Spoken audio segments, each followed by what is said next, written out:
혁태는 어느 날 아침 사무실에서 일하는 중 머리가 띵하고 어지러운 감각에 휩싸였다. 그는 간단하게 지나가는 피로일 거라며 대수롭지 않게 생각했지만 이러한 증상이 반복되자 병원을 찾게 되었다. 의사는 혈압이 높다는 진단을 내렸고 생활 습관을 바꾸어야 한다고 권고하였다. 혁태는 그때부터 혈압을 낮추기 위한 새로운 여정을 시작하게 되었다. 첫 번째로 몸무게 관리가 필요하다고 느낀 혁태는 매일 아침 산책을 시작했다. 처음엔 천천히 걷기 시작한 산책은 속도가 붙더니 급기야동내 공원을 2바퀴 돌 정도가 되었다. 땀을 흘리며 기분이 전환되는 것을 느낀 그는 운동의 중요성을 실감하게 되었다. 식단에도 변화를 주었다. 원래 짜고 매운 것을 좋아하던 혁태는 소금을 줄이고 채소의 양을 늘리기로 마음먹었다. 그는 매일 아침 식탁에 신선한 채소 스무디를 올려놓았고 점심과 저녁 식사에는 야채가 듬뿍 들어간 샐러드를 곁들였다. 버터 대신 올리브 오일을 쓰고 소금 대신 허브로 맛을 낸 요리는 그의 입맛에도 딱 맞았다. 건강식을 하는 것이 막연히 어렵다고 생각했던 것은 기회에 불과했다. 정신적인 건강도 절대 간과할 수 없는 부분이었다. 혁태는 일상의 스트레스가 혈압에 미치는 영향을 깨달으며 일주일에 2번 요가 수업을 듣기 시작했다. 요가는 그에게 몸의 유연성을 향상시킬 뿐만 아니라 마음을 차분히 가라앉히는 법도 가르쳐 주었다. 그는 요가 수업을 통해 몸과 마음이 자연스럽게 연결된다는 것을 알 수 있었다. 매일 명상 시간도 챙겼다. 아침에 일어나 대신 핸드폰을 보는 시간을 줄이고 차분한 음악을 들으며 하루를 계획하였다. 그러던 어느 날 그는 지역 건강 세미나에 참석하여 다른 비슷한 상황의 사람들과 경험을 나누게 되었다. 그곳에서 그는 다양한 팁을 얻고 영감을 받으며 새로운 의지를 가질 수 있었다. 일상에서 거창하지 않지만 꾸준히 지속할 수 있는 변화가 중요하다는 것을 배우게 된 것이다. 시간이 지나 그는 다시 병원을 찾았고 이번엔 의사로부터 혈압이 안정적이라는 이야기를 들었다. 혁태는 자신의 노력을 자랑스러워하며 미소를 지었고 이러한 건강한 습관들을 앞으로도 고수하기로 했다. 그는 이제 더 이상 아침에 잠에서 깰 때의 두려움이나 중간에 어지러움이 없었으며 매일 활기차게 하루를 시작할 수 있었다. 혁태는 자신의 경험을 블로그에 남기기 시작했고 그 과정에서 많은 사람들에게 동기부여를 줬다. 혈압 관리는 일생 동안 지속되어야 할 건강관리라는 깨달음을 나누었다. 두 번째 이야기, 언젠가 푸른 숲으로 둘러싸인 작은 마을에서 면역력을 조절하는 비결이 전승되고 있다는 소문이 들려왔다. 그 이야기는 건강과 장수에 대한 열망이 꾸준히 이어지는 현대인들에게 굉장한 흥미를 불러일으켰다. 이 마을 사람들은 어떤 질병에도 잘 걸리지 않고 항상 건강한 몸과 마음을 유지하곤 했다. 그 비밀은 바로 자연의 식탁에 있었다. 먼저 마을 사람들은 하루를 레몬으로 시작했다. 레몬은 비타민C의 보고로 매일 아침 따뜻한 물에 레몬즙을 짜 넣어 마셨다. 이것은 오랜 세월 동안 면역체계 강화를 위한 일종의 의식이었다. 신맛이 강하게 번지며 상쾌함을 주는 이 운동은 몸속의 독소를 배출하고 또 다른 하루를 활기차게 시작하도록 도와주었다. 그 다음 이 마을에서는 강황을 매우 중요시했다. 강황은 황금빛을 띠는 뿌리로 오랜 시간 동안 생명력 넘치는 향신료로 애용되어 왔다. 주민들은 강황을 가루로 만들어 요리에 첨가하거나 따뜻한 우유에 타서 마시곤 했다. 그들은 강황이 체내 염증을 줄이고 감염으로부터 보호하는 신비한 힘이 있다고 믿었다.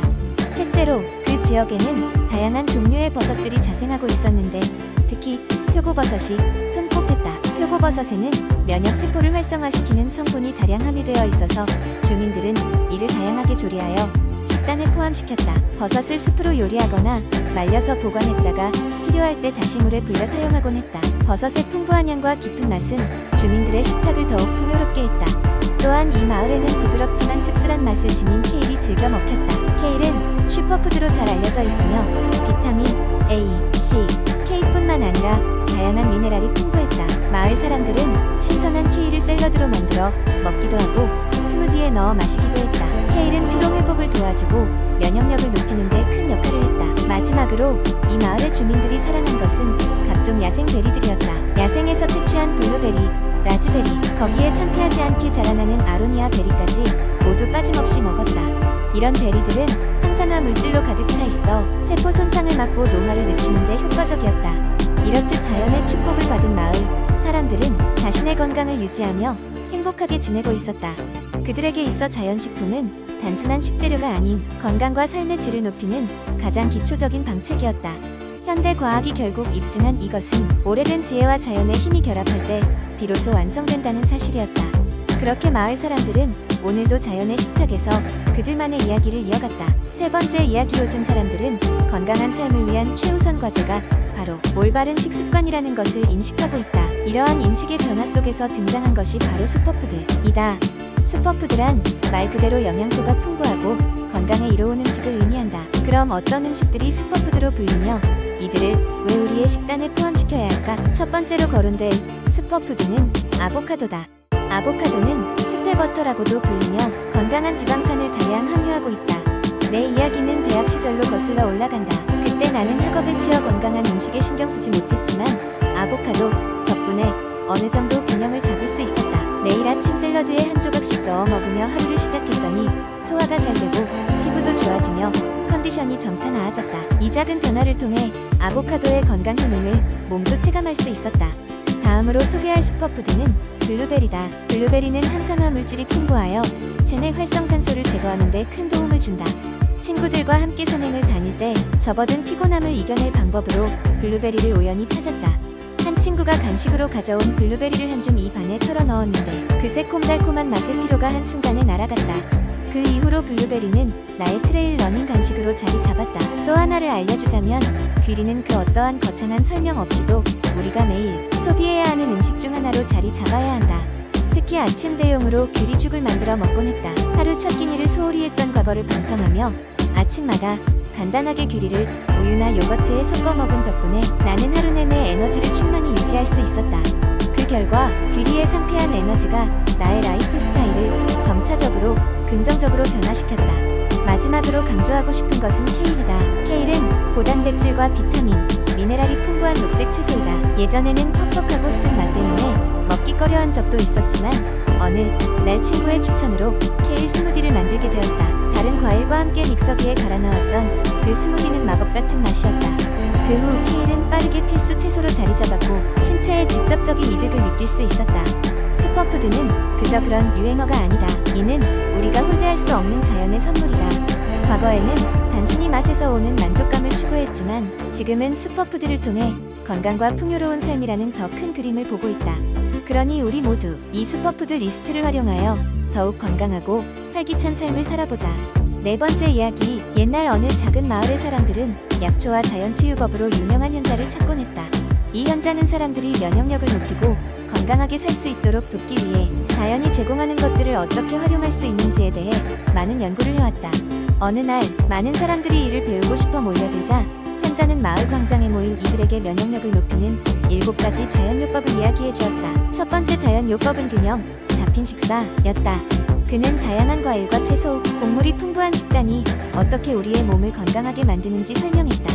특히 비타민C가 풍부한 감귤류와 베리류는 백혈구를 자극해 감염과 싸우는 힘을 준다고 강조했다. 두 번째로 현자는 충분한 수면의 중요성을 말하였다. 잠이 부족하면 면역 체계가 약해질 수 있으며 반대로 깊고 편안한 수면은 면역 세포의 기능을 활성화한다고 말했다. 따라서 매일 규칙적인 수면 패턴을 유지하는 것이 중요하다고 덧붙였다. 세 번째 요법은 신체 활동이었다. 그는 매일 적당한 운동이 우리 몸의 면역 체계를 강화시키는 방법에 대해 이야기했다. 운동은 혈액 순환을 개선하고 면역 체계 세포의 이동을 돕는다고 하며 하루에 30분 이상의 활동을 권장했다. 네 번째로 그는 스트레스 관리의 중요성을 설파했다. 지속적인 스트레스는 호르몬의 변화를 가져와 면역력을 약화시킬 수 있다고 언급하며 명상, 요가, 호흡, 운동 등의 스트레스 관리 기법을 일상에 도입할 것을 제안했다. 다섯 번째 자연요법은 수분 섭취였다. 물은 신체에 노폐물을 배출하는 데 필수적이며 충분한 수분 섭취는 면역세포의 성능을 최적화하는 데 도움을 준다고 했다. 하루에 적어도 8잔 이상의 물을 마실 것을 추천했다. 여섯 번째는 자연 비타민 섭취였다. 그는 오메가3 지방산이 풍부한 생선, 아마씨, 호두 등을 섭취하면 염증을 줄이고 면역력을 높이는 데 도움을 준다고 설명했다. 또한 유산균이 풍부한 발효식품이 장 건강을 개선하고 면역력을 강화시킨다고 덧붙였다. 마지막으로 7번째 자연요법은 햇빛이었다. 햇빛을 통해 비타민 D를 합성하는 것이 어떻게 면역세포를 활성화시키는지에 대해 이야기했다. 날씨가 좋은 날 밖에서 햇빛을 쬐며 걷는 것이 면역력을 높이는 좋은 방법이라고 강조했다.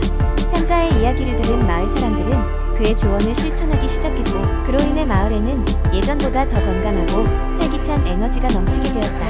이 이야기는 세대를 거쳐서도 사람들에게 전해져 자연이 주는 선물을 활용하여 건강하게 사는 법의 중요성을 일깨워 주었다.